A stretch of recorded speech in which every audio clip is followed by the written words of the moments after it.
new joint master program in Europe and beyond. And there is only one beneficiary who mobilizes a group of other higher education institutions aiming at an Erasmus Mundus Joint Master Consortium. And this funding scheme is independent from Erasmus Mundus Joint Master, so these are completely different independent calls for proposals. So as I've already mentioned, there is only one beneficiary, and it's a fixed duration, quite short duration of 15 months in comparison to joint master, which is 6 years. And the EU grant, it's a single lump sum contribution of 55,000 euros necessary to the activities setting up the new joint master program. So you can clearly see here that this measure, this lot is to help you to design, to prepare a new joint master program. Whereas in the Erasmus Mundus Joint Master, you come already with your program absolutely set up. What we expect from an Erasmus Mundus Design Measure project, we expect a joint program design and joint procedures, joint administrative and financial management, common services offered to students, to all students enrolled, joint promotion and dissemination, a draft joint partnership and student agreement, and a joint degree policy and launch of accreditation process. As for the joint degree policy, we suggest exploring opportunities that are offered by the European approach for quality assurance of joint programs if the national legislation allows, because in some countries it is still not allowed. So see, you can see the word that is the buzzword appearing everywhere. It's joint, and to set these joint the program and administrative financial management, everything done in the joint manner. It means that the partners have to have a strong cooperation, get to know each other already. You already know each other. So the strong partnership, which is working towards setting everything jointly. This is the point of the Erasmus Mundus Design Measure, because when you come already to deliver a joint master program, everything should be already designed to work jointly, and the stronger the partnership is, and the stronger cooperation with among partners are, the better, of course. How Erasmus Mundus Design Measures, the applications are evaluated. It is done by peer review by independent external experts. So there are 2 experts, and they assess each proposal in one step. There is a threshold, there is one threshold.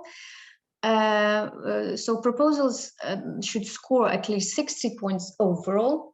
And in case of ex aequo, priority will be given to projects with higher scores for relevance of the project and the impact, which is quite logical. Here I have a roadmap for the call for proposals. So the call has been launched. You have the deadline that is fixed for the 26th of May at 5 p.m. Brussels time. The budget, the approximate budget, is around 2 million euro. And the number of projects that we are planning to select, approximately 36, which is quite good, because for joint master degrees, it's fewer. Right. And now, when you prepare, well, if you participate in the design measures, in the Erasmus Design Measures, when you prepare you set up a joint master course, you can then participate in the Erasmus Mundus Joint Master lot or not. So there's no obligation for this. But if you would like to participate in the joint master lot, then you have already worked out, set up, and prepared your master course. And now we will see the. I will talk about the Erasmus Mundus joint master a lot. It's a high-level integrated and transnational study program at master level. It's a program of excellence, which is open to all disciplines. And it is delivered by an international consortium of higher education institutions from different countries worldwide and other educational or non-educational partners that contribute a lot also to the implementation, to the quality of the study program. Erasmus Mundus Joint Masters offer high-level scholarships to excellent students worldwide. The main objective of this sub-action is to support quality, innovation, excellence, internationalization of higher education institutions through academic cooperation within the European higher education area and beyond. It's also to increase quality and attractiveness of the European higher education area. It's also to support European Union external action in higher education and increase synergies between higher education, innovation, and research. Additionally, to improve competency, skills, and employability of master graduates and respond in general to societal and labor market needs. What is expected from Erasmus Mundus Joint Master? It's a jointly designed, fully integrated curriculum and common implementation procedures which are based on the standards for quality assurance of joint programs in the European higher education area. What does it mean, a jointly designed, fully integrated curriculum? It's a curriculum which is designed jointly. It is not; these are not national components, different masters that are just put together.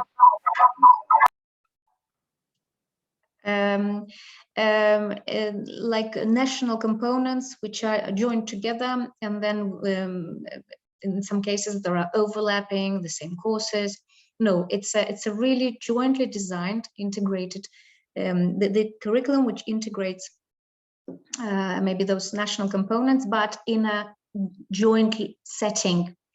I mean, coming from national components and designed in this joint setting, or just a completely new program designed already as a joint one. And what is also important is the common implementation. Meaning that everything is, this is what we already have talked about, that everything is joint selection. So the consortium select students jointly. The program is jointly promoted and disseminated, and common services are offered to the students of the program.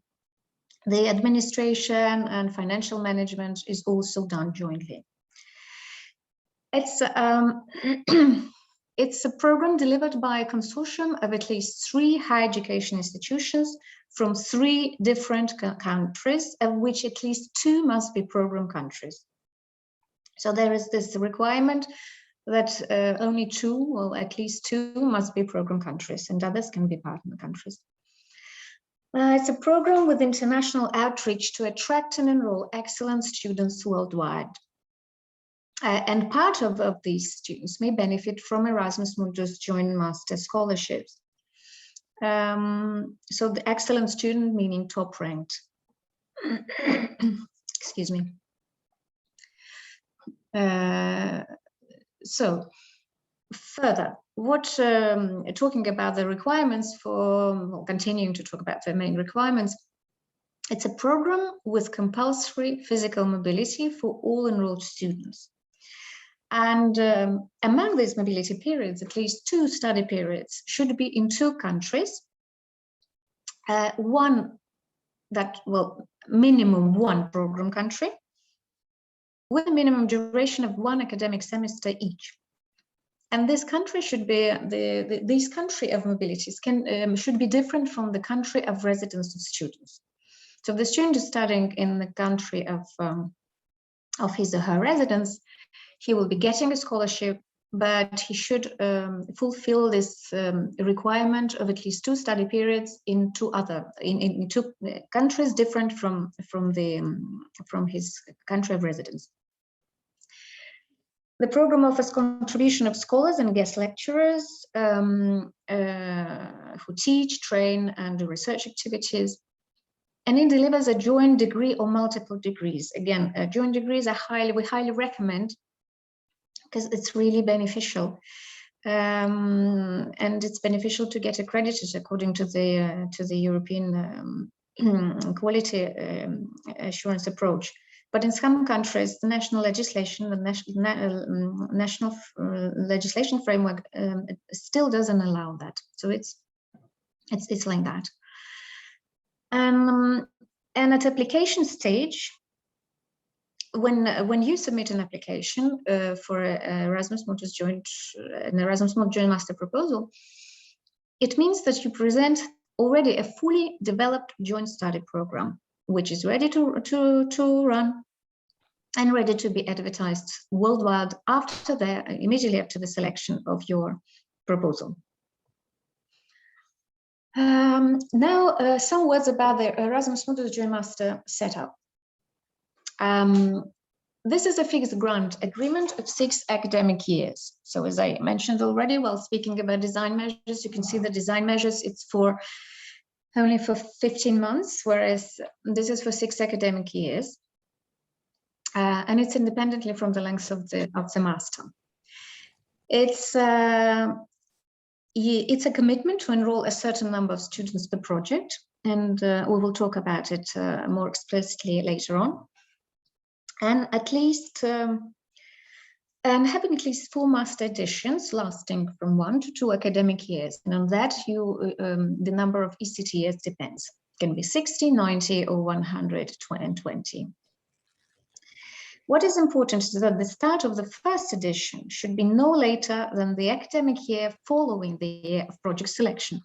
So if the project is selected, it can start it can have a sort of a preparatory year and start the academic year 1 year later, or it can start to run the program directly. What else? Yeah, we spoke already about at least 2 study periods in 2 countries, from which at least 1 is a program country. And both are different from the country of residence of students. And then there is a requirement of the geographical balance of students. So now, and this is new, no more than 10% of total scholarships for project awarded to students of the same nationality. The projects can have also additional scholarships for targeted regions. Specific targeted regions, these are additional scholarships, and this rule of no more than 10% doesn't apply to these additional scholarships. Now, when you take part in this program, in the Erasmus Mundus joint master program as an organization, so who can be an applicant? Who can participate? Any public and private organization in program and partner country can participate. Any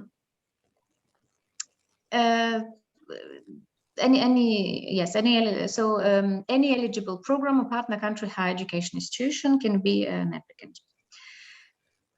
For the program country higher education institutions, they need to have a valid Erasmus Charter.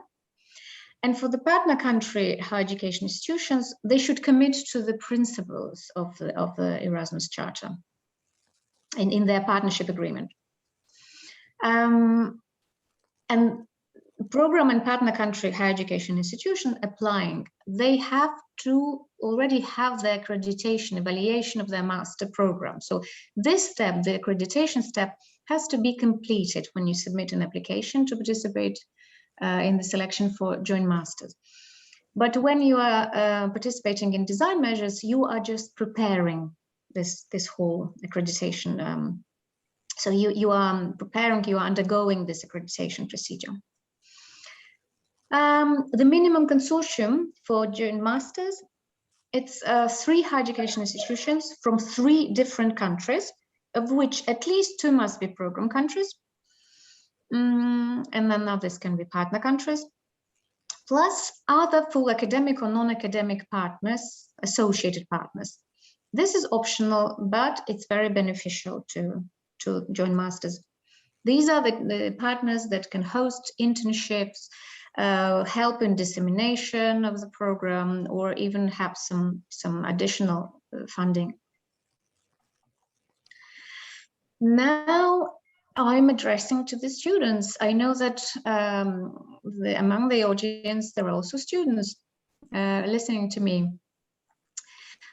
This program, joint masters, are open to students in the whole world. And for the applicants, there are some requirements. They must hold a first higher education degree or equivalent, and they must not have benefited previously from an Erasmus Mundus Joint Masters scholarship to avoid double funding. The best ones can benefit from a scholarship depending on the number of scholarships available, meaning that the top-ranked students, depending on the number of scholarships available, will be offered a scholarship. Students should apply directly to the Erasmus Mundus Joint Master Consortium. There is the catalogue. So the first thing I would do if I were a student, I would go to this link, to this catalogue. This is Erasmus Mundus Joint Masters catalogue. The Joint Master programs offering scholarships. You can find all the information about these programs. You pick up programs that are of interest to you, and then you apply directly through the Erasmus Mundus Joint Master Consortium. And if you have questions on the application requirements, selection, whatever questions, please address them directly to the consortium. They are best placed to reply to you. So, overview program country scholarship holders in the previous period. You can have a look. From which country scholarship holders were. Spain is the winner. Now, some words about the Erasmus Mundus Joint Master funding rules, and that's very important because that's new in comparison to the previous Erasmus Mundus Joint Master degree funding rules. So now the EU grant is simplified because we were really aiming at simplification. So we have this grant with 2 main targets: higher education institutions and students. As you remember now, the Erasmus Mundus section is placed under key 2 activity, key activity 2, where we were putting an accent also on the cooperation. So 2 main targets: higher education institutions and students. For the higher education institutions, so there are 3 components, 3 unit costs. For the higher education institutions, you have institutional costs and individual needs, and scholarships for the students. Now, what it would mean, institution costs, it's the implementation costs of your master's program. It is translated into unit cost per enrolled student of 750 euros per month.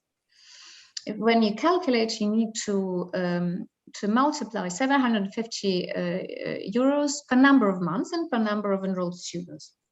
There is a cap of 100 enrolled, the max of 100 enrolled student.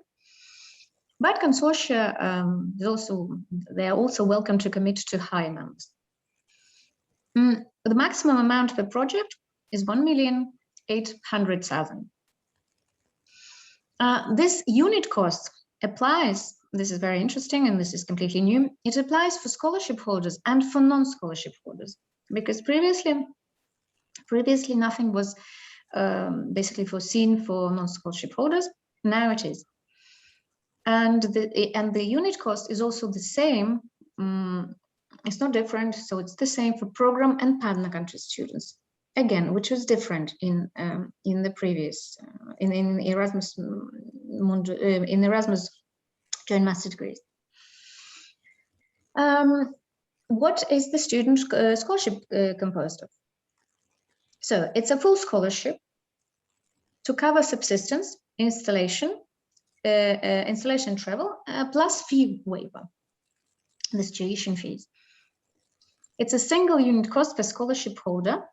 It's 1,400 euros per number of months. So if you calculate, let's say, the minimum, it can be 1 academic year and maximum 24 months. One academic, so you multiply. And the maximum amount per student is 33,600 euros. And it's much beneficial now than it used to be. So at project level, when you calculate, you take again 1,400 euros multiplied by the number of months and number of students. Here we have a cap also for scholarship holders. For scholarships, you have a cap of 60 students per project. And with a maximum per project, 2,160,000. Now, what is interesting to I would like to show you this comparison, that in Erasmus joint master degrees, earlier there were 3 types of scholarship amounts. An amount for program country students, which was basically the students from program and partner countries, they were getting the same amount as for subsistence, but the amounts for travel and installation were different. So the students from program countries, they get 2,000 per 2 years of study for their travel cost. Then students from partner countries coming from longer distances, they have either 5,000 or 7,000. And in any case, if you compare with the new Erasmus Mundus joint master scholarship, this scholarship is bigger for anyone. So now there is no difference whether a student comes from partner countries or program countries. So this is very good news for the students. Then there are also additional funds for partner country students, and they depend on the, excuse me, and they depend on these additional funds come from heading 6, which is the external service funds, and they cover the EU external priorities. They come from the financial instruments, the IPA3 and DICI. And this is it's a contribution for additional scholarships, excluding all those the scholarships from heading 2. There is a maximum of how many scholarships how many additional scholarships you can have. It's 24. And you can see the maximum amount that can be provided. So 238,400. Now the roadmap for this call is the same. The call has been published with a deadline of this 26th of May, 5 p.m. Brussels time. And you can see here the number of projects, which is different. So for DMs, we have 36, and here it's 25.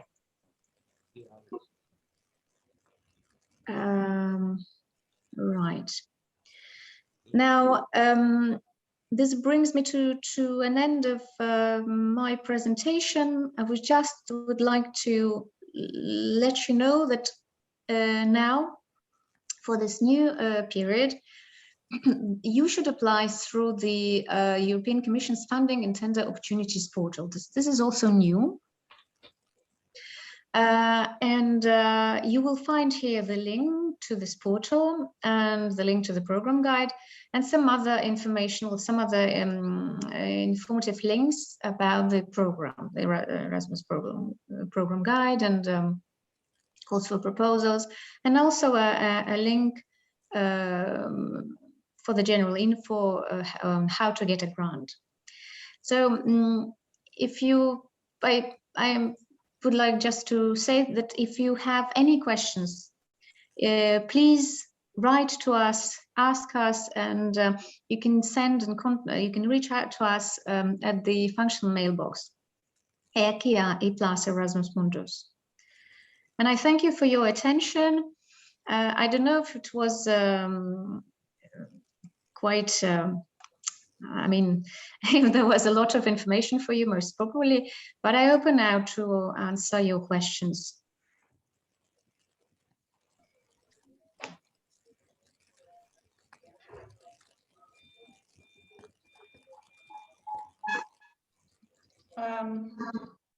Okay, thank you, Ekaterina, for this very useful presentation and all the information you provided.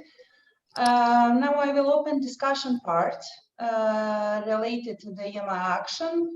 So please, I would like to ask the participants if they want to ask the question, just raise the hand, so we will give you the word. Thank you.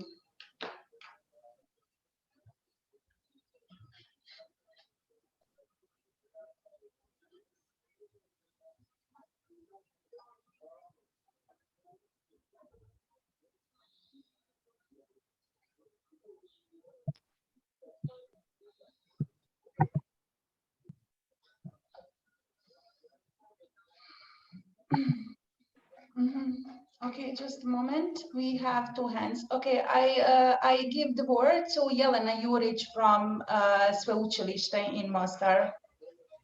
Okay. Thank you. Thank you. Can you hear me? Yes. First of all, thank you for this wonderful presentation, because we had a lot of questions and many of them were answered too. Good. But I also have one question related to the Erasmus Mundus design measure. Is there a need to involve other partners? So I'm still not clear about the whole design measure thing. So how many partners?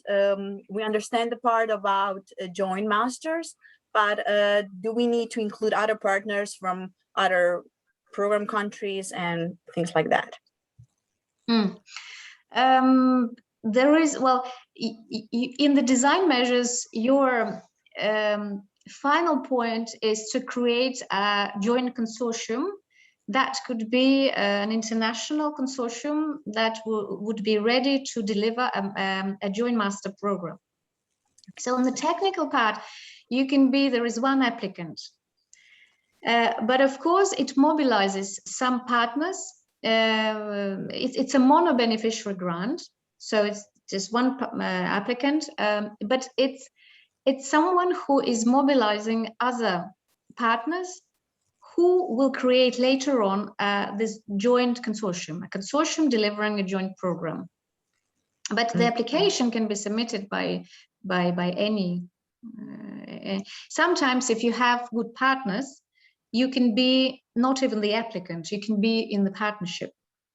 So the idea is to, this design measure is really to help institutions who are not ready yet, who would wish to run a program, but they do not have the instruments for that. Meaning that the first instrument for any joint program, it's your consortium. This is the key element. And even I would suggest looking around for partners whom you know already. Partners with whom you trust, you have already cooperated with them and you know them. And they're interested as well to create a consortium delivering a joint master program. Not just approaching, you know, some institutions, saying I would like to have a program with you. This is also fine, but sometimes you don't know when the answer will be received, whether this answer will be positive. Whereas you might have already cooperations through capacity building or other actions, already partners or other bilateral cooperations whom you know and whom you trust, and you know that the cooperation with them is really very positive and strong. Because now, from what we see, is that and I also mentioned this, the success of the delivery of a joint program is its partnership. The stronger the partnership is, and the accent is in general now in Erasmus Mundus action is placed on this cooperation, on a strong cooperation, on finding different cooperation arrangements, and even passing all these good practices from this. And from what we can see also now in the pandemic times, that the joint master degree programs, the best programs, I mean, the programs that could manage the situation the best were those with very strong partnership. Yes, it is the success, because having good partners, having this strong cooperation based on mutual trust, you can handle any situation, even the situation in the pandemic. And that's really helps this. And the consortia, they're right. Wow, this went smoothly, thanks to the partners. And you might have different also the different scenario of having you know, some difficulties, because when you encounter difficulty, since it's a joint program, the decision should be taken jointly. And the partners that can come up with, each coming up with this support decisions or just decisions that that are created jointly, they really help. Everyone is working jointly, but you know that to have something joint, you need to trust in people with whom you work. Okay, thank you very much. You're welcome.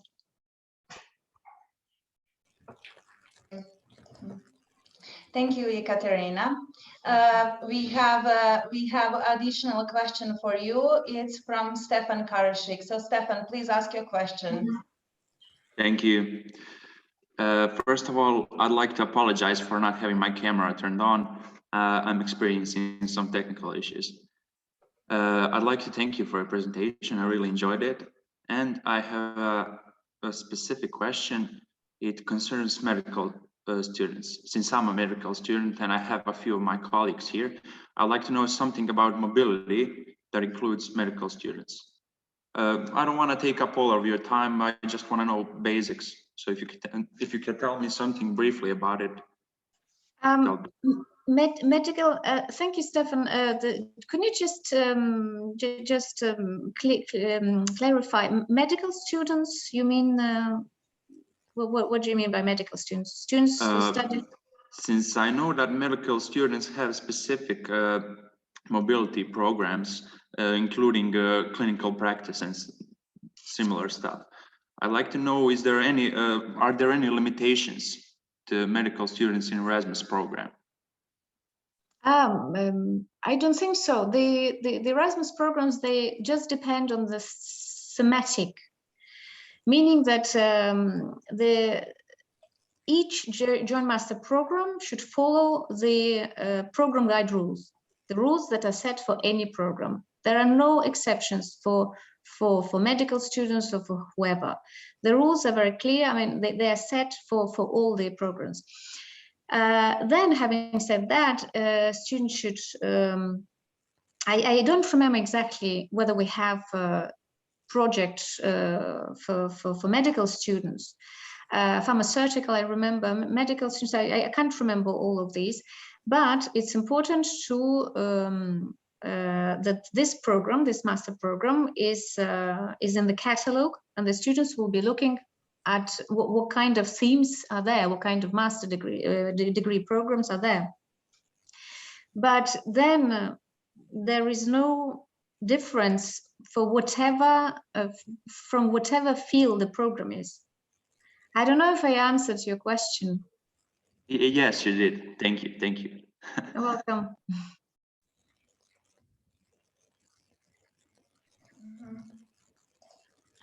Okay, thank you, Ekaterina. Again, thank you, Stefan, for your question.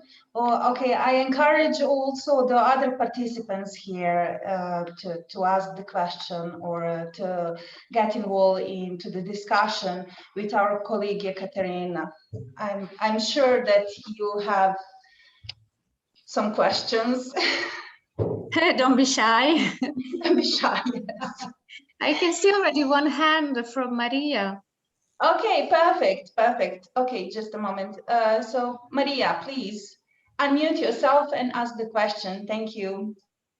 Hello, greetings. Yeah. I'm also a medical student. Stefan is my colleague, and what bothers me is that here in Bosnia and Herzegovina we have specific program for medical students. We don't have like a bachelor degree, but we have continually 6 years of studying. So what is needed for us to go to some Erasmus exchanges? Because we when we finish like 3rd year, we don't have any diploma or anything. So how can I or Stefan or any other students for Bosnia and Herzegovina participate in some exchanges via Erasmus program? And what is needed to have a Erasmus scholarship? Well, yes, I understand your question. What I was talking about is the Erasmus Mundus Joint Masters, those specific programs that are set as such. And it's a full-time program, I mean, full period program. Now you are asking, I think, for Erasmus exchanges, not within the master program, but just exchanges within your study period. Am I right?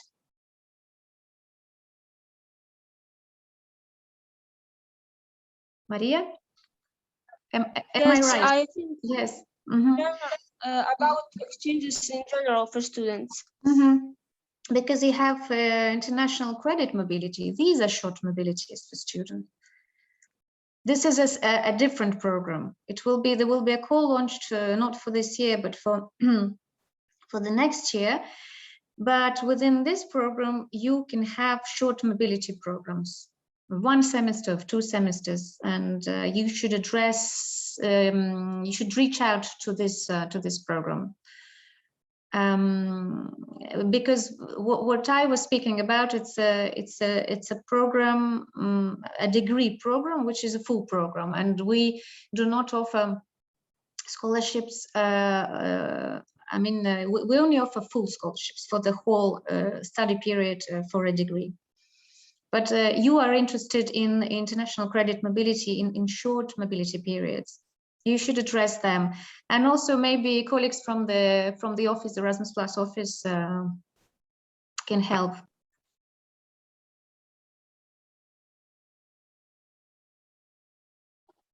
Thank you very much.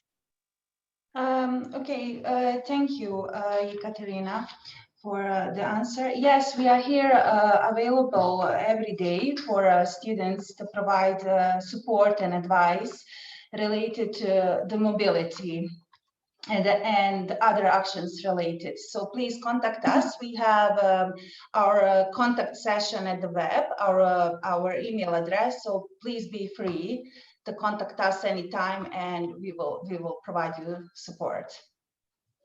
So I don't see any other questions. I'm a little bit surprised because we have a lot of representatives from the higher education institutions in Bosnia and Herzegovina, but it seems that everything is clear. Or maybe unclear. It can be. Yeah, thank both. you. Good job, Or maybe, Katerina. maybe those presentations, they are packed with information that you need to process. what I can say from myself is that I can see for those higher education institutions not having enough of experience with joint masters, and given the joint masters, they are complex because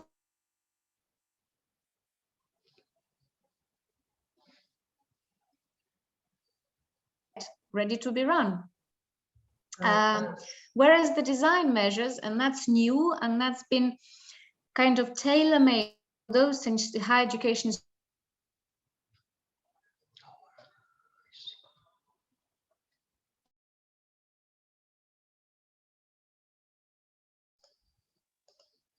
Okay, I think that we have some problems with the connection. I don't know, do you hear me?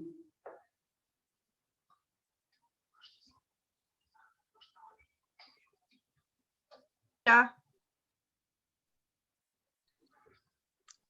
Can you hear me now?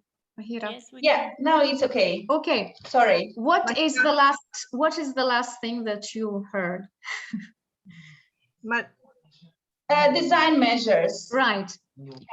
So I was saying that the design measures that has been designed as an entry ticket for those organizations who are still not ready for different reasons, who do not have enough of experience with joint masters.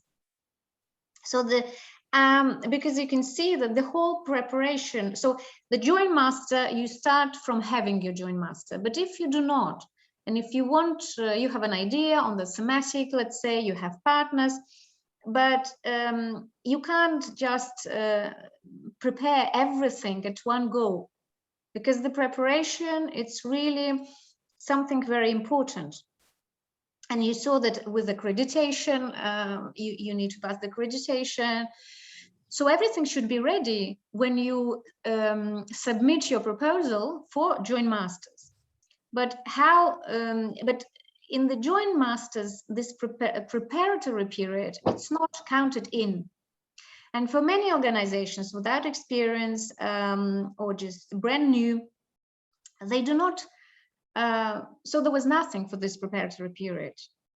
And now it has been designed as such, the preparatory period that is given and is financed. And so for me, it was very good news, because at some point you need to have money, and you need to have time and support also to get ready and to prepare your master, so that this master would be excellent, so that it can be ready to run. And this is the solution, the design measures. It's much simpler in comparison with joint masters. It's just the preparatory phase, which is financed.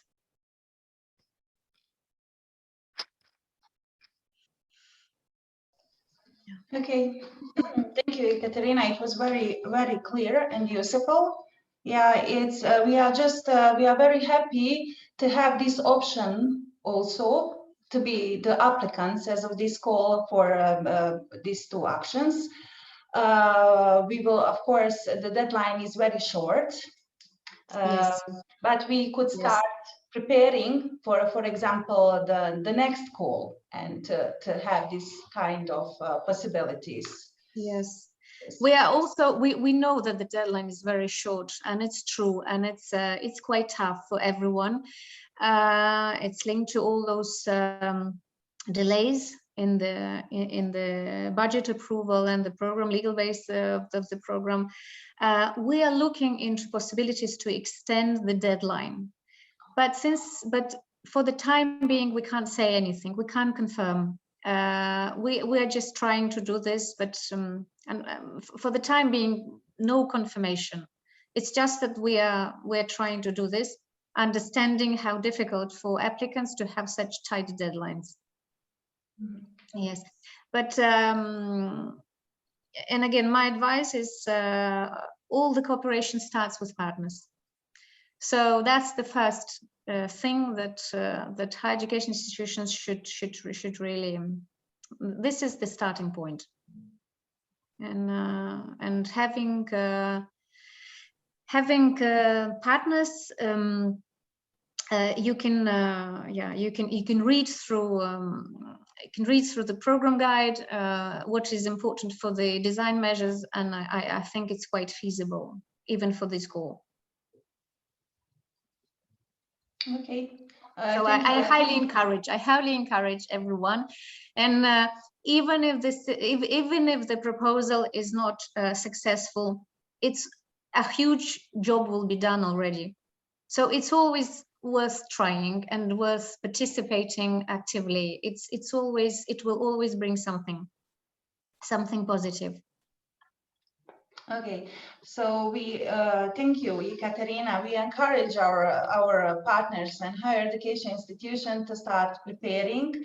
As you said already, the network is key to start looking for the reliable partners for these very, very complex projects. Yes. Yes. Thank you so much for your part. You are most welcome. It was my pleasure. If you have any question, if the participants have any question, please contact us. Please always feel free to send us your inquiries through our functional mailbox. Okay, thank you, Ekaterina. So I will conclude this discussion part. Yes, we have now the short break. I suggest we plan to have like 15 minutes break, but I suggest to have a little bit longer break and to return as it was indicated in the agenda. Okay, it's 11:45. Okay, bye. Okay, bye everyone.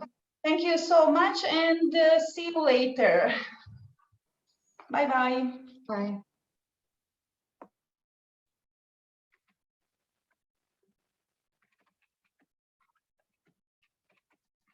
Ask Mr. Muhibic just to clarify a few issues. Thank you. Okay, thank you, Mahira. Just, I don't, can you hear me now? Okay, I don't want to take your time. I just wanted to briefly clarify some issues which have which has been raised during the questions. I think the key issue here is not to confuse international credit mobility, which is now part of Key Action 1, and joint master degrees, which is part of Key Action 2 as of this year.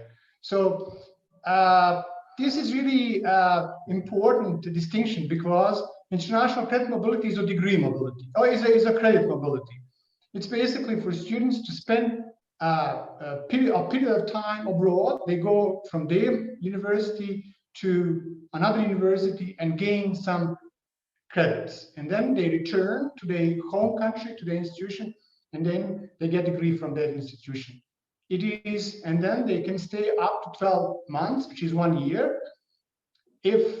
But in case of integrated studies, like medicine, which has been mentioned before, then the period of studying can be up to 24 months.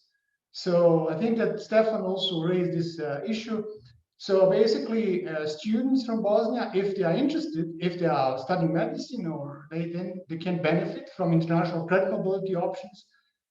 But again, what they need to do is they need to visit their international relations office at the university where they are studying, and then they can inquire about the possibilities, what to do, what are the rules to applying, etc., etc. And but the international joint Erasmus joint master is something completely different. It's a degree mobility, and also students are not. It is not necessary for students to be enrolled in their institutions to apply. It's independent. They, as Yekaterina explained, they can apply directly. They visit the catalog and see the selection criteria, and they apply directly. So this is just a small clarification, and not to get confused these two different actions, which are both part of the Erasmus Plus program. Okay, sorry for taking your time. Okay, thank you, Suad, for your comment. I would like now to invite our colleague from ETA, Edith Genser, to present the new possibilities within the Jean Monnet Action 2021. Edith, the floor is yours.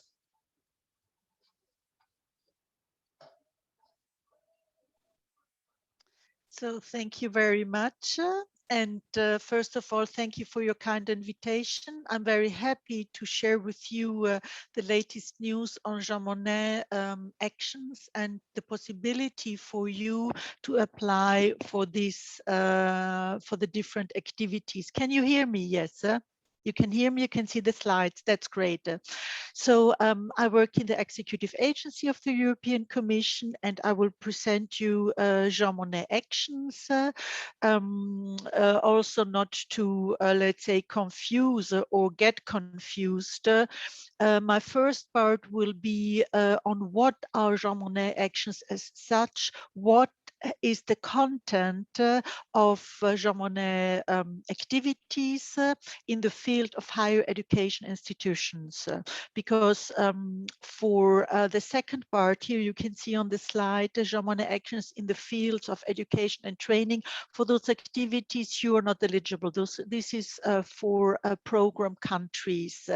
I will focus today on higher education institutions because they are eligible to apply for Jean Monnet actions.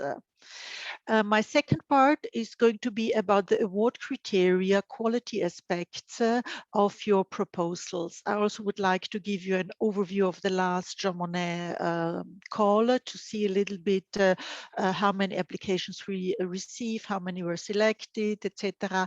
And then I would like to, of course, inform you about the current call, about the different types of funding mechanism.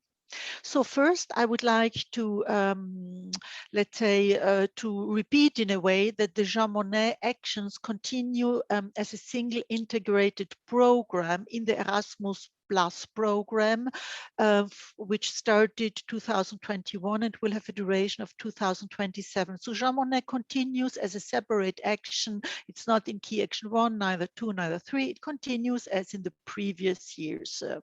So here I wanted to share with you a map where you can see all the red spots. In those countries, Jean Monnet actions have been taking place or are currently taking place. The Jean Monnet action is an action which goes back to 1989, and within the last nearly 35 years, we were able to co-finance about 5,850 Jean Monnet actions in the fields of European studies. And this is very important. Jean Monnet activities are only in fields of European studies, but I will come to those details in my later slides.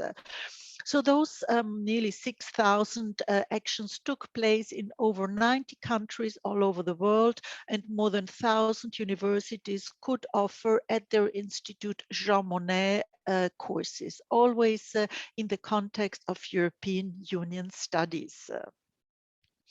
So first, I think the most important, let's say, issue is, or the most important message I would like to give you, what are European Union studies? European Union studies are all those, let's say, subjects which are in the competence of the European Union.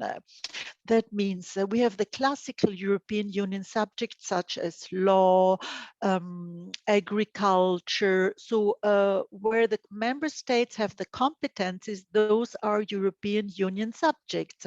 But there are also subjects which is not fully in the competence of the member of the European Union, which is actually in the competence of the member states, such as, for instance, I give you an example, health. Health is actually as a big topic.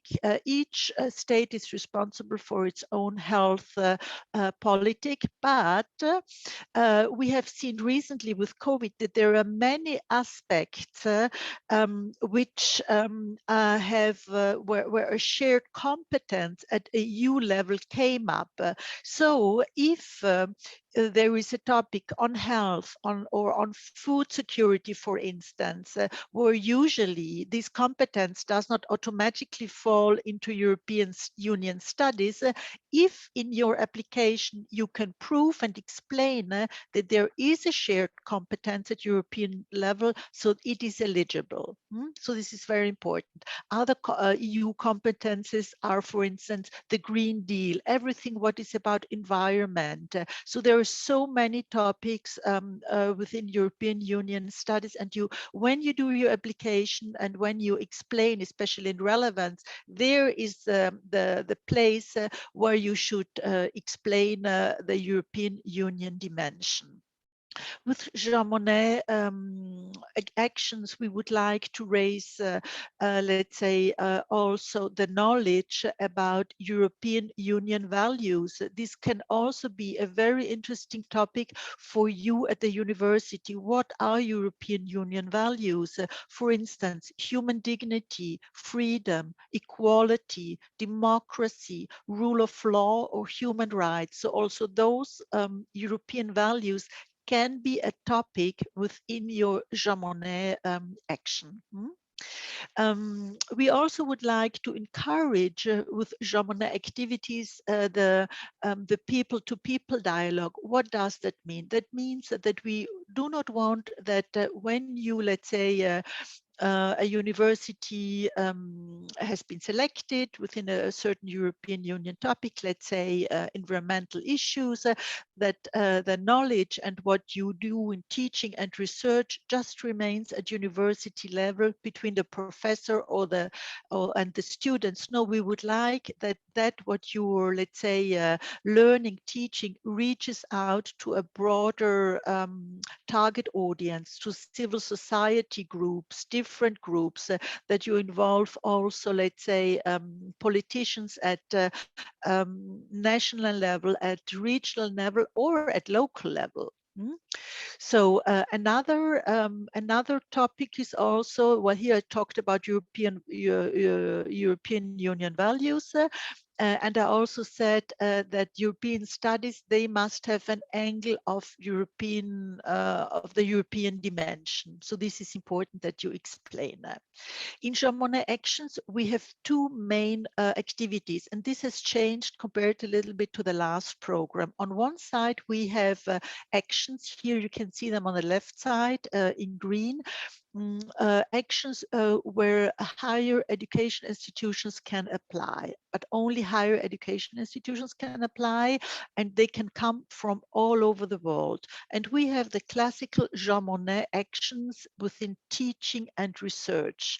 We have modules, which is a first teaching experience within Jean Monnet. Then we have chairs. Here it's already a more specialized teaching or research activity with a specialized professor giving the lectures, or we have centers of excellence, which is, let's say, a very concentrated pool of knowledge, either of different departments, of different experts from one or two universities. But it is important that all those activities, modules, chairs, centers of excellence, are let's say, mono beneficiaries. That means there is just one applicant, and this is the big advantage. You do not need partners for those applications, because as you might have experienced within other actions, sometimes relying on a partner is not so easy. You must know the partner very well, the partner organization. You must be able to count on the institution and all the persons involved. So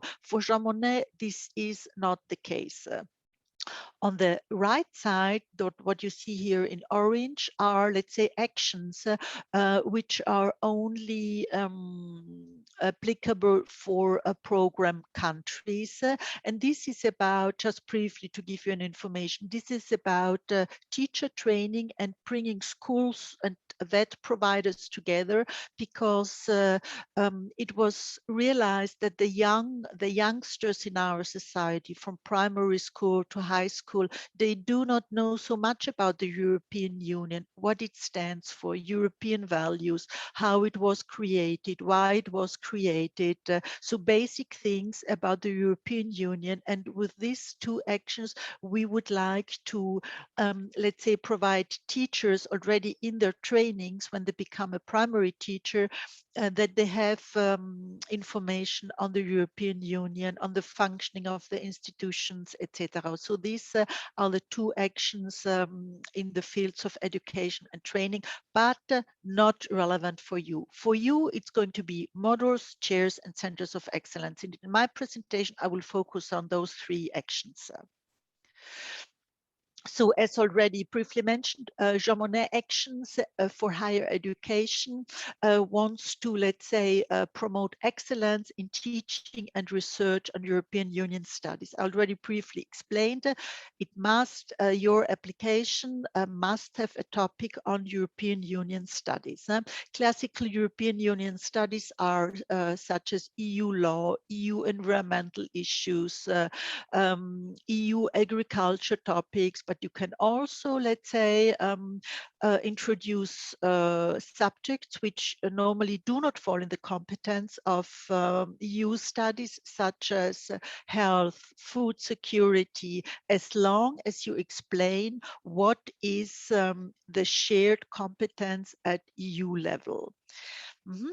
So we also would like to encourage that within, let's say, the lessons given at the university, that the knowledge that is provided doesn't just remain at academic level, but is shared with society. This can be policymakers, civil servants, civil society, and representatives of different levels of education, and of course the media and social media, so that you share what you are doing at university level with different other stakeholders in order to reach out to a high number of direct or indirect participants. So this is more or less the point here, reaching out to a wider society, bringing the European Union closer to society. So on my next slide, I would like to explain what is a Jean Monnet model. A Jean Monnet model is the first, I consider it as the first teaching experience within the Jean Monnet action at the university.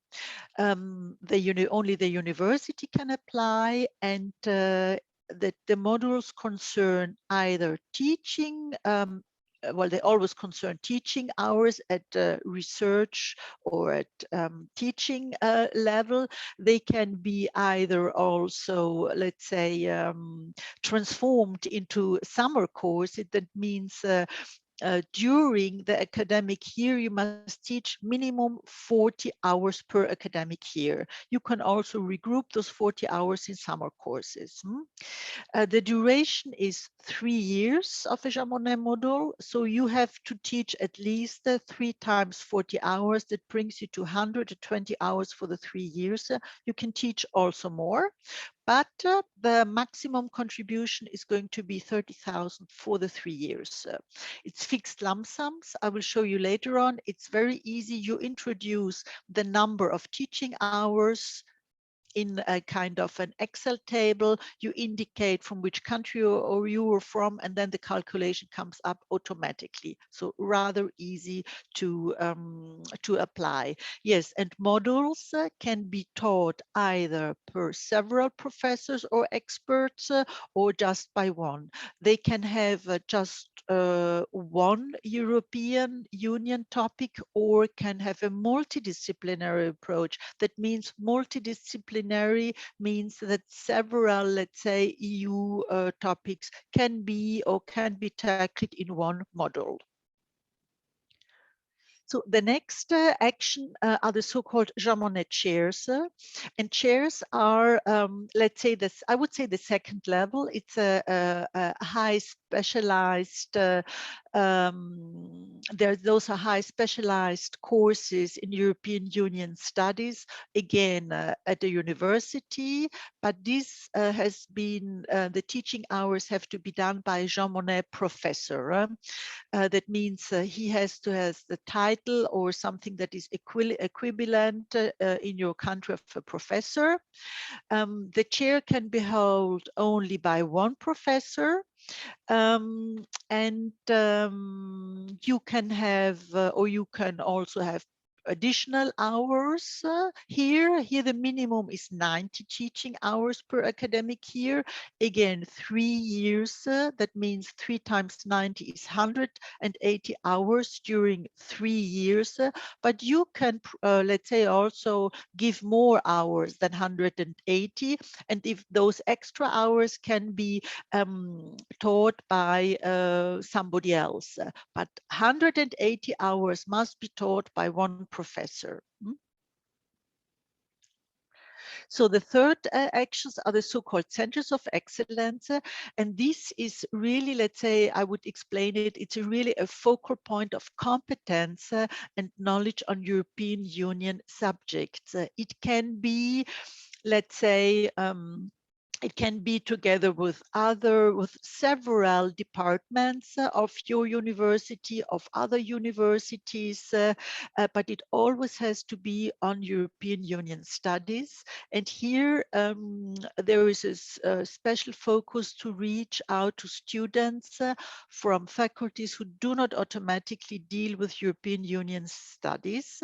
I give you an example. For instance, within a center of excellence, you are teaching a specific topic on environmental issues, and you also invite and you make sure that the university students, for instance, who are studying medicine or who are studying something else than European studies, get this knowledge about this center of excellence. So this would be highly recommended that if it's the case that you write it and point it out, you should involve here also policymakers of your commune at or at a regional level, a national level. You should also, let's say, try to involve civil servants who are maybe dealing with this topic at the regional or level or working in the commune. And you could also, let's say, involve civil society and the larger general public.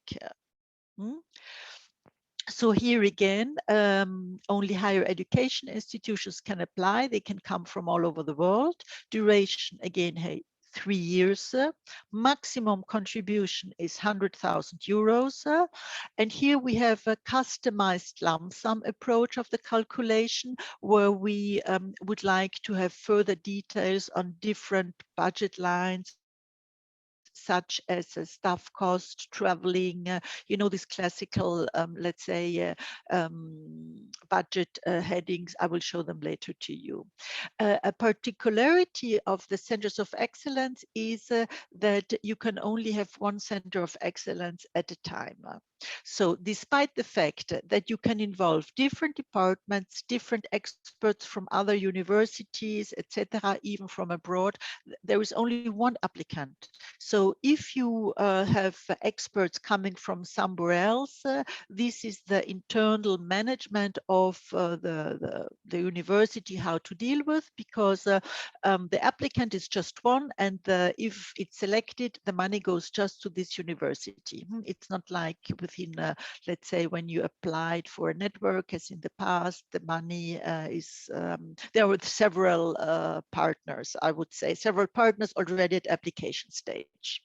So those are now the activities for teachers and teacher trainings, which are not relevant for you, which I explained you before, but as it's not relevant, it doesn't make sense that I provide here further details. I hope this is okay for you. Do you have specific questions on what I presented now, or can I go on and with the second part, which are the award criteria? Those are the quality aspects of your application. So can I go on? Would that be okay? Well, I don't know, just to check, I think that we don't have questions at the moment. So maybe you could continue, and then after you finish your presentation, we could have this question discussion part. Yes, so the award criteria, not only for Jean Monnet, for all the projects you will apply are the quality aspects of your application. In Jean Monnet and also in other projects, we have 4 award criteria. We have the relevance of the project, we have the quality of the project design and implementation. This is the work program, means the work program. We have the quality of the partnership and cooperation arrangements, but as this concerns just the network in an action, what is not relevant for you, this quality concerns the quality of the professors and experts who will teach the different EU topics at university. So this concerns the quality of the person's teaching, but also the quality of other, not, let's say, academic stuff involved. And then there is the impact, dissemination, and sustainability.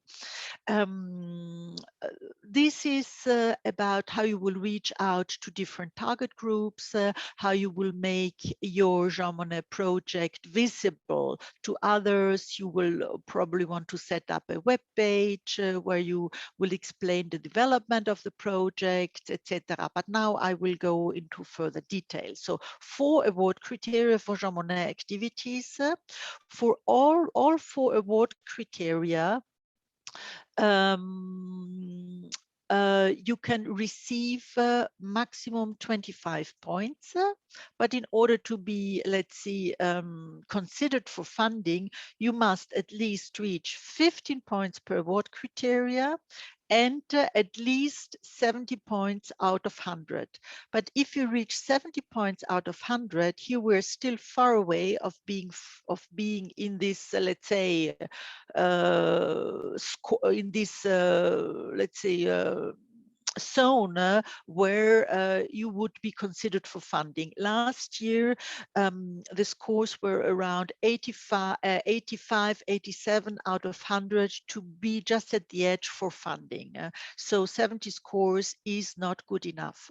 So if you really decide to apply for a Jean Monnet project, you must really put all your strengths together, go always for 100%, even for more than 100%. So really, I mean, if you are doing an application, be serious within all the award criteria.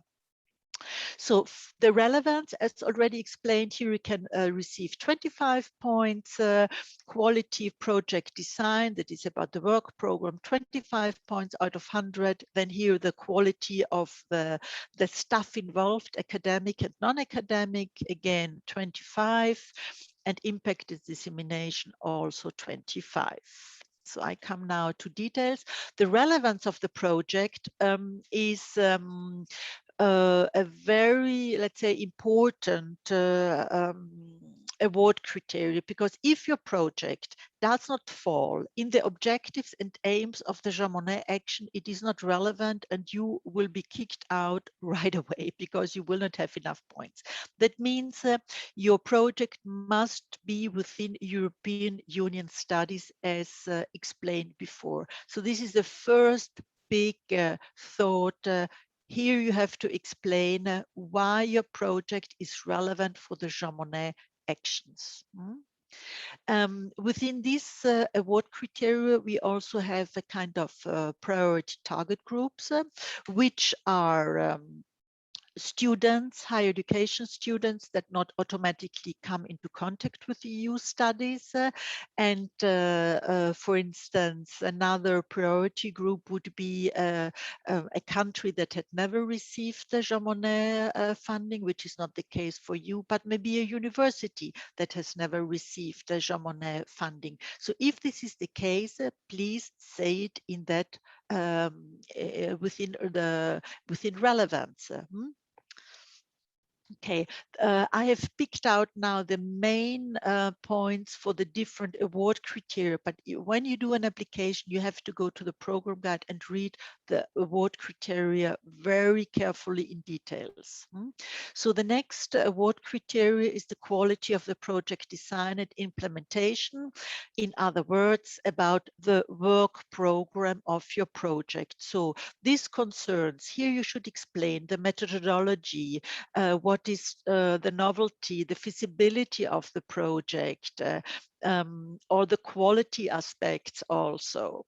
Here you should explain who is in the management, who is doing what. This should be, let's say, presented in a logical and coherent and clear way so that it is understandable for the external experts who will read it. The work program presentation, this award criteria should speak about the preparation phase, the implementation, what then you're doing, and also the evaluation and the dissemination phases. It should be in line with the objectives and the activities. What does this mean? That means, so if the project, your project is within the objectives of Jean Monnet, within, for instance, the European environmental issues, also the activities have to be in this topic. So only, let's say, the title of something is not enough. You must go really into details and explain let's say, the objectives and the relation to the activities. Another aspect here is the monitoring and the evaluation strategy you might put in place in order to assure a very good quality. So the third award criteria is about let's say, the profile and expertise of the professors or the key staff involved in the application. That means that you will have to upload the CV and the publications of the professor in the relevant fields.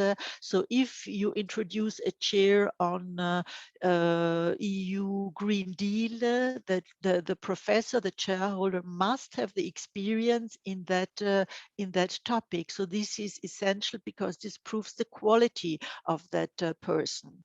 But there can be also other persons involved, not only academics, but also, for instance, if you're maybe organizing a conference, setting up a web page, doing, I don't know, a certain layout, also there you might have experts involved, and this should be also explained. So here you really have to show the level of experience and research at European Union subjects. Very important. And the last award criteria is about impact, dissemination, and sustainability.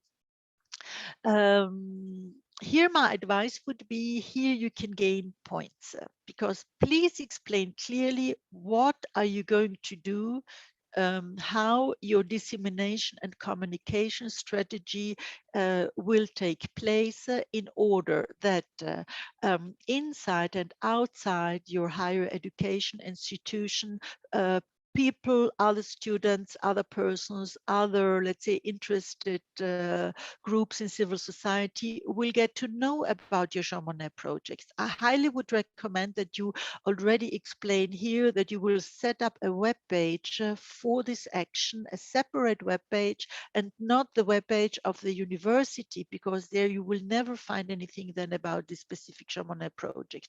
So setup of a Jean Monnet web page for your Jean Monnet action is something that will improve and increase the visibility of the project. You might then on that web page let's say, show the development of the project via the 3 years. You will upload there probably the outcomes, such as publications or courses given or summaries, or you might also have contact with media, the press, the local press, television. You might include also social media, etc. So this is important, and let's say an award criteria where you can a lot develop and a lot, let's say, show how you will disseminate your projects, how you will make the outcomes visible. This is very important, and especially also, I mean, in now those days, we have learned a lot how to use, let's say, IT tools to give conferences online. So to be visible, despite the fact that we cannot meet and we cannot travel. So please do not underestimate this award criteria. I think it goes for many other applications, not only for Jean Monnet. This is something where you can gain a lot of points. Okay, so now I come to the funding mechanism. I explained to you that we have, let's say, fixed lump sums for modules and chairs, where you just will have to integrate or insert the number of hours you will give, and the country, and the calculation will be done automatically. Only for centers of excellence, there is going to be a little bit of more detailed budget requested, the so-called customized lump sums. I show you now, or I explained to you already, that lump sums per country, which correspond to the teaching hours. I show here in practice from the program guide how it looks like. So this, for instance, is a Jean Monnet module. If you teach between 120 and 150, you see here in which country you choose your country, and then if you are teaching 120, for instance, you introduce, you would receive that amount here and the total, this amount, and then the maximum will at the end be yeah, that amount. If you teach more, you can receive this amount. So it depends a little bit how many hours you're teaching. The maximum is going to be always 30,000 euros for the 3 years. The same goes for chairs. And what is covered within those lump sums, within this, let's say, the maximum amount of 30,000, there are staff costs are covered, travel costs, subsistence costs, equipment costs, subcontracting costs for if you have to have a subcontract for, I don't know, the new creation of the web page or whatever. This is also included, as well as dissemination of information, publication, and translation. With those fixed lump sums, you are not obliged to send us at the end of the project any bills you paid, etc. It's a fixed lump sum, and the bills, etc. you just keep them for themselves in case there is an audit. But at the end of the project, you just will, let's say, have to introduce a reporting, the final report, indicating and certificating how many hours you did, and then you will receive the final payment. At the beginning, once you're selected with the contract, you receive a pre-financing, which is of 70% of the total amount you will receive.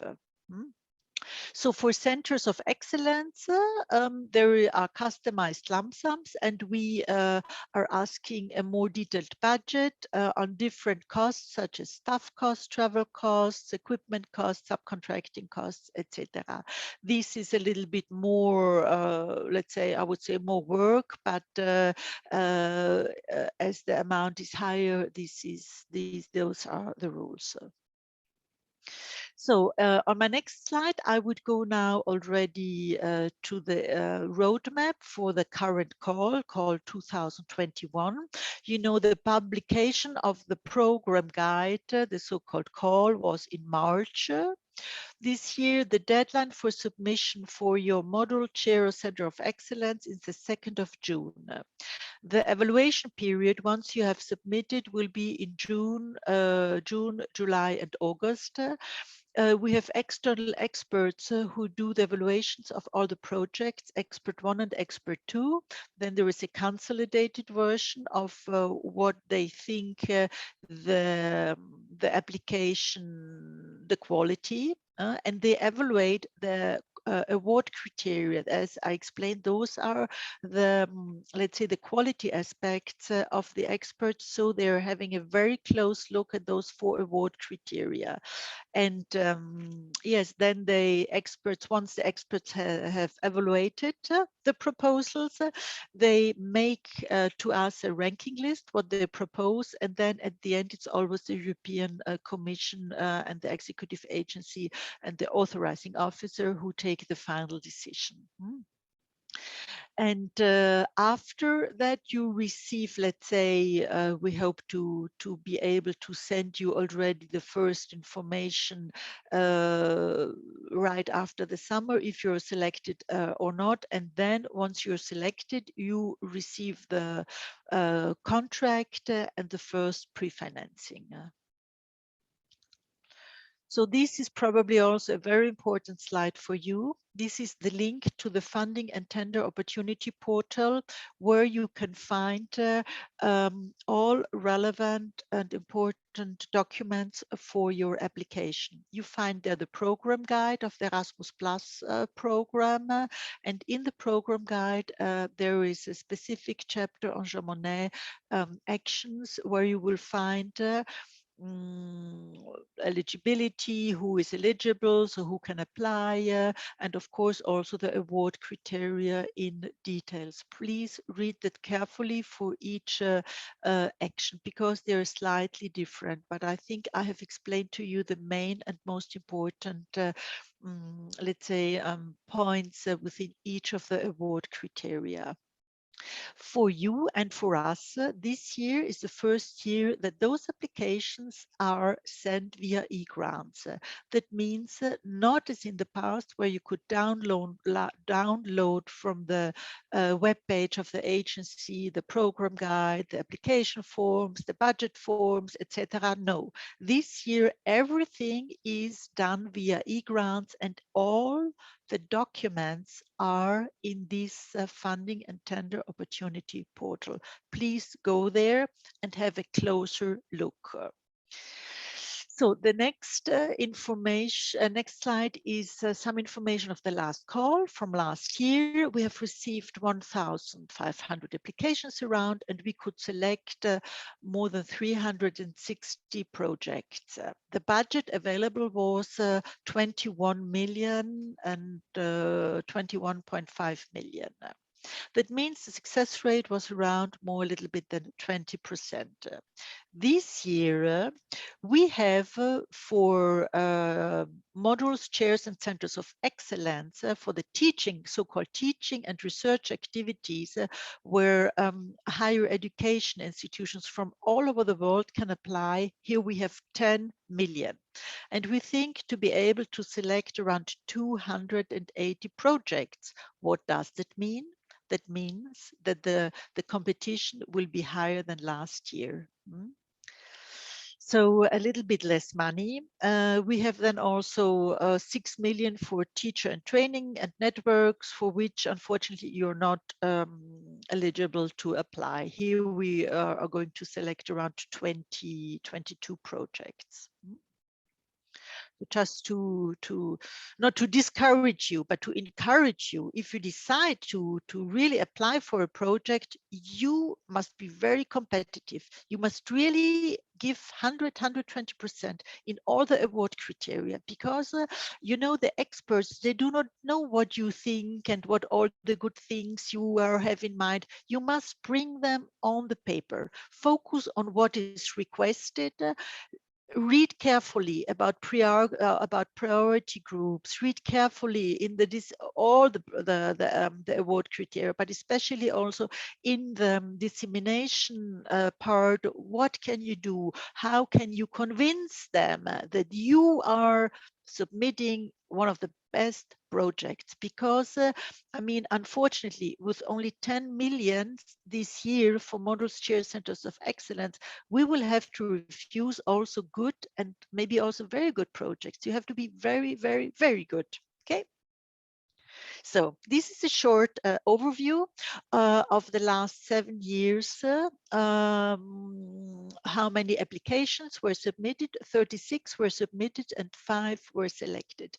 You mainly submitted under modules, which I think is a very good and wise approach under chairs, centers of excellence, yes, also, but centers of excellence are, as I said, a very high and competence focal point on new subjects. I would recommend that you rather focus on modules and chairs.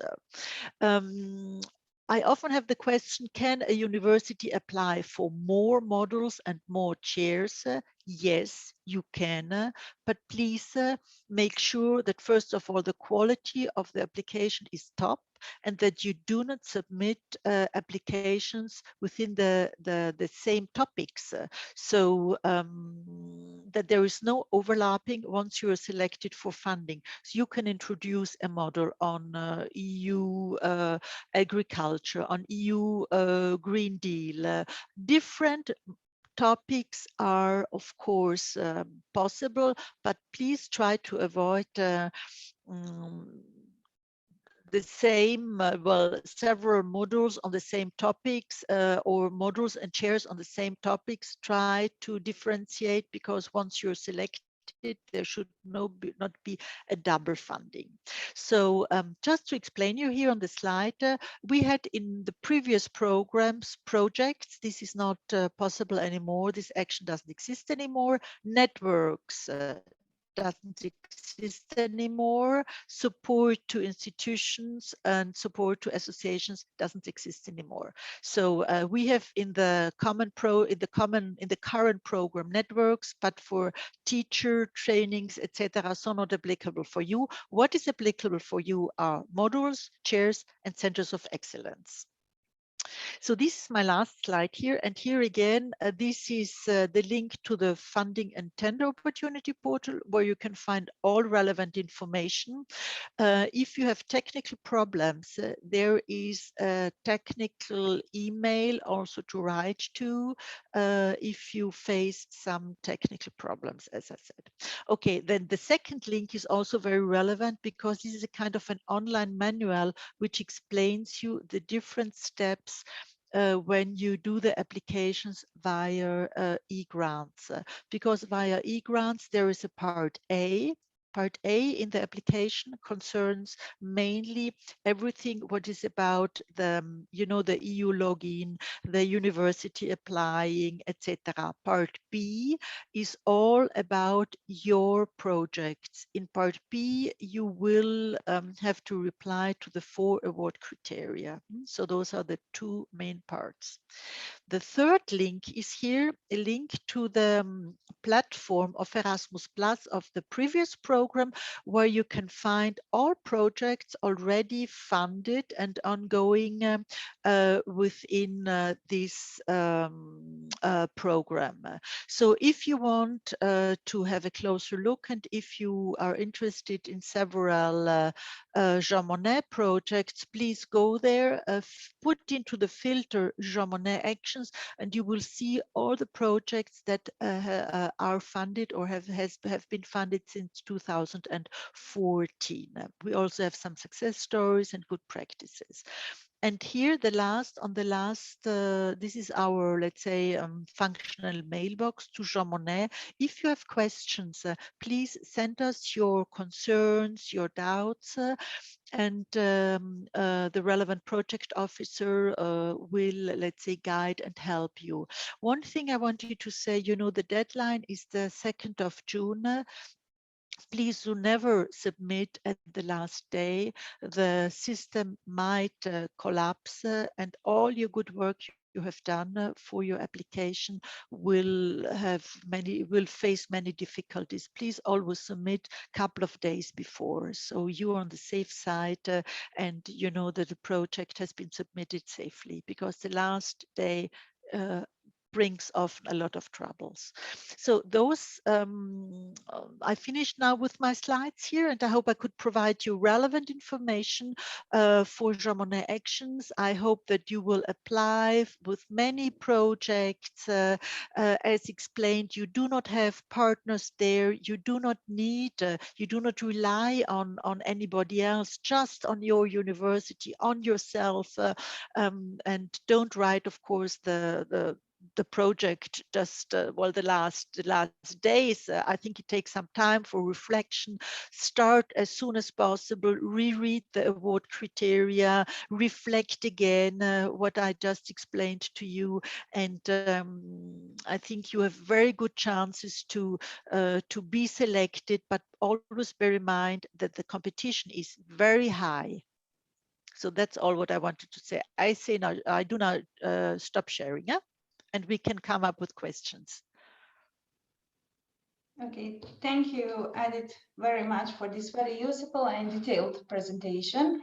I think that it's a very good moment to have this call now, because like separated from capacity building, and our institutions are focused on that action. So I'm convinced that we will have like more project, and we will use this opportunity we have. So I invite now the participants to ask the questions and get involved into the discussion. Fine Okay. for me. I Thank can you. read here already one question, if it's okay. If we want to implement 4 study programs within our university, 4 faculties included, should 40 teaching hours per academic year be covered by each faculty, or total of 40 hours at university level? So 40 hours concern the Jean Monnet module. 40 hours is the minimum per academic year you have to teach. It should be at one faculty. You can invite, let's say, experts from other universities coming to your faculty, as these lump sums cover also travel expenses, etc. And what I forgot to say, because sometimes I just forget it, I don't know why, you might already have EU courses, teaching courses at your universities. So just in a way, modify them and make them in a way, let's say, convincing that they fit into Jean Monnet Actions, because all over Europe, all over, we have European Union subjects at university level. I don't think that you have to invent something completely new. If you have topics at EU topics, try to take this topic already and to elaborate it in a way that it fits 100% in Jean Monnet activities. So you do not have to invent anything. I think it's really that try, because the time is not so, it's not so much time, try to use what you have, and if you have already prepared, if you've created ideas, if you have time, you can also introduce new topics, of course. Of course, and I gave you some specific, let's say, hints that you involve students from other faculties that are not usually into, let's say, in contact with European Union studies. Try to integrate this also in your application, but not only repeating sentence by sentence what is in the program guide. Try to say it, to take up those keywords and transform it in your language, and that it goes through the whole application, you know, so that we can see, that the expert can see it's credible. It's really that you have students from medicine, architecture taking part in a course on European Union values, that this course is also maybe a discussion in your commune or with pupils in a school, that you reach out to teachers, something like that, that you can prove and explain with realistic means, that you reach out to different target groups. That's important, I think, that you convince the experts. You don't have to write 100 pages as there is anyway a limit of 40, so this doesn't exist anymore, but try to focus on what is requested and to stick what the award criteria are about. I think this is something that really you can do it. I'm sure. Okay. Okay, we plan to set up a course. There's another question. We plan to set up a course within a summer school. That's great.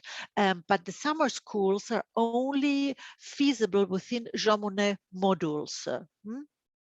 Great, this can be done. For chairs, it's not possible. For centers of excellence, no way, because it's a high specialized Jean Monnet action. So I really would recommend start with a module, even if you feel more comfortable, go to then for a chair, but there you must know you need an experienced and high specialized professor in the relevant field. That's what you need there, and you have to explain it and you have to demonstrate it. Milena, thank you. Then it's clear now. Yeah. Other questions, please.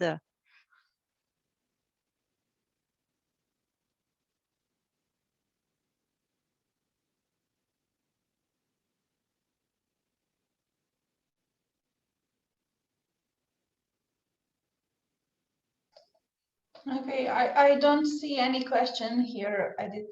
Okay. So thank you. You're welcome. So much. You're welcome. So please, It's very useful. if you have questions, please let me know. Let us know.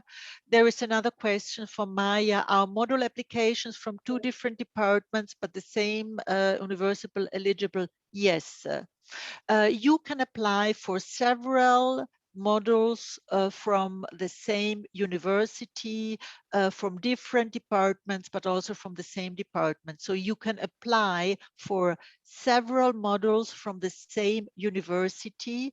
Just make sure that it's not the same topic and make sure that the quality is always there. So rather apply not for 5 modules, which are more or less good, rather apply for 2 which are excellent, where you have thought about all award criteria, where you went in details about all what is in the award criteria.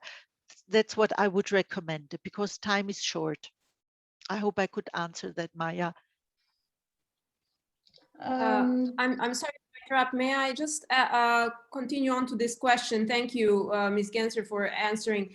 I also meant, is it possible to prepare an application, just a single application where we would have 2 departments contribute, like a medical department and a political science department working on a topic that would be interdisciplinary, for example?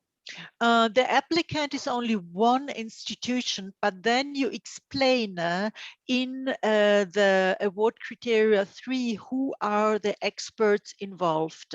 You would also probably explain the relevance and the objectives of this action for Jean Monnet. Already there, you can explain why it is important that you combine those 2 departments. But the applicant is only one. Okay, only one applicant, but always stress that it is within European Union subjects. You can stress it in the relevance, in the work program, how you combine those 2 topics. You can, of course, you have to stress it, who are the experts in the 2 topics, and then you might come up with a web page and the contribution of those 2 sides. So try really to elaborate and to show the best ideas you have for the award criteria. Okay, thank you. Is anything connected to Britain literature, culture, language relevant? No. No. Literature, culture, language are really fields in the competences of the member states. So we have each year, let's say, proposals where they speak about translation, they do courses on pottery, etc. No, no, no, no. This is not really relevant. It's not in the European Union competence. I mean, even the Brexit is not anymore a real topic because it's done. But what you could transfer is you could all transfer that. I always say European values bring you so much possibilities, because there you can speak about freedom, equality, democracy, etc. So these are really main topics. You must imagine we receive so many proposals. If even if you establish an European angle to literature, culture, language, it's risky, because we will have many projects who focus 100% on EU studies. So please really try to convince that the EU angle is there and it is a shared competence.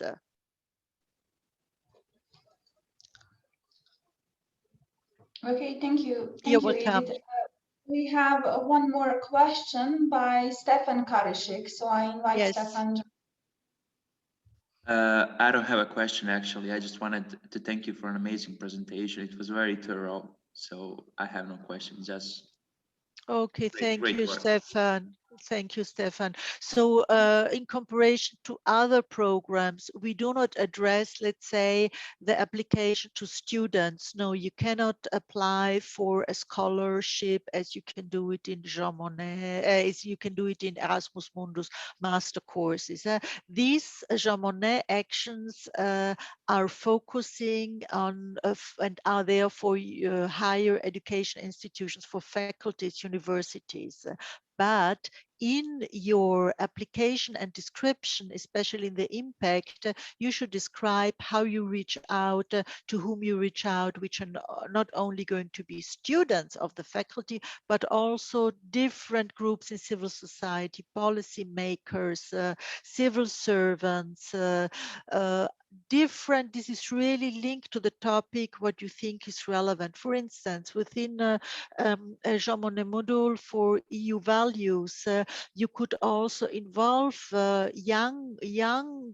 youngsters for a short explanation, maybe within an afternoon, or I don't know how you organize it, on what are European values, because this doesn't only start at university level, but of course the focus is on students. But here you could show that you reach out to different target groups. Okay, that's what I wanted to say.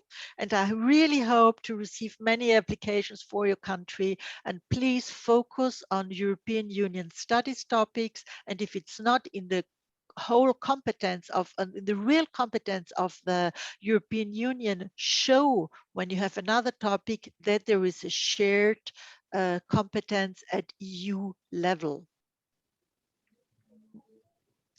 Okay. Thank you, Edith, very much. It was very useful, and we are so lucky to have you here with us to explain. You're welcome. There is another question from Jelena. Do all the activities have to be done in English, teaching courses as well as at the faculty? Well, no, doesn't have to be all in English, but if you mention that some courses are let's say taught in English, it's fine, because it shows an international dimension. And if they are taught in English, also students that are maybe at your faculty and studying something else, not from the country, will be able to follow this course. So it's not restricted. I even then would propose that the web page is in your language and maybe also in English, because then you have a larger target group you can reach out. It's more, it's more generous. You will reach out to other students, and this, if you do it, I would mention it, because if you only stick to your language, it's so restricted.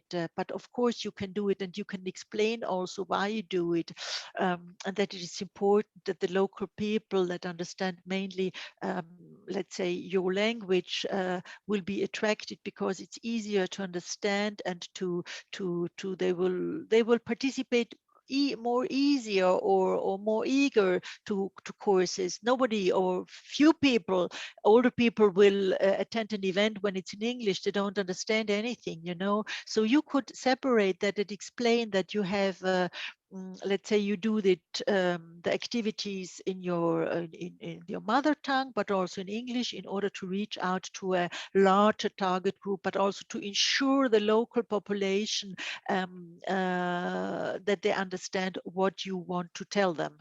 That's how I would do it. Thank you. Okay. Okay, so thank you all for your participation at our National Erasmus Plus Info Day. I will just, I would like to inform you that we will publish this recording to our webpage and all the presentations, so you can watch it again. I would like to give a final word to Suat to close the event. So thank you. Okay, thank you, Mahira. Thank you, Edith, for your excellent presentation. And I really would like to thank you all for participating in today's event. I think it was very successful. I'm really happy that you, despite all your other obligations, you were able to participate. And also, I'm especially happy and thankful to the EU colleagues, Yekaterina and Edith, for joining us today, and also for presenting these two actions that are open today, Jean Monnet and Joint Masters. And I think they are the most competent people in these fields, and I'm very grateful for that. Just to let you know, as Mahira already mentioned, today's event will be recorded. We will upload it to our webpage, so you will be able to review it later, or to share the link with your colleagues from your institutions that are not able to follow the info day today. So I encourage you. We will also upload the presentations from all presentations to our webpage, so you'll also be able to review them later. And I encourage you to do that. In addition, please just see or review all the links, all the documents that we have provided links, especially the Erasmus program guide, because there are some new features and some changes in comparison to the previous one, because the new program has started as of this year for the next 7-year period. So you have lots of materials available to read, and by reading it, I think you will get most of the answers that you might have to your questions. But still, if you have any questions, please feel free to contact our office at any time. And also, Edith and Yekaterina have provided the functional mailbox, so you can also send direct questions to them, and they will clarify, or their colleagues will clarify it. We really want to help you, and as it has been mentioned, it's about the quality. So you really have to put 100% of your energy in making sure that you submit a good quality application, and you have to compete with institutions throughout the world. And in order for that to make it successful, you have to really be to read, to ask, and also we will try, depending on the pandemic situation, also our availability to visit some of your universities. We can't promise that we will visit all of you, but if we have time, we will be glad to also clarify some questions in the field. But as I said, it's grateful. I'm very happy that you participated, and also I thank our colleague from the EU delegation for also joining us today, and for all support that we have received from our colleagues from Brussels, from the EU delegation, and we are always here to help you. And I really wish you the best of luck with your proposal, and I'm looking forward to working with you in the future. Thanks, and Wish you all the best. Thank you. Thank you, Suad. Bye-bye. Have a nice day. Bye-bye. Bye-bye. Goodbye. Goodbye. Bye-bye. Goodbye. Thank you. Thank you. Goodbye. Bye.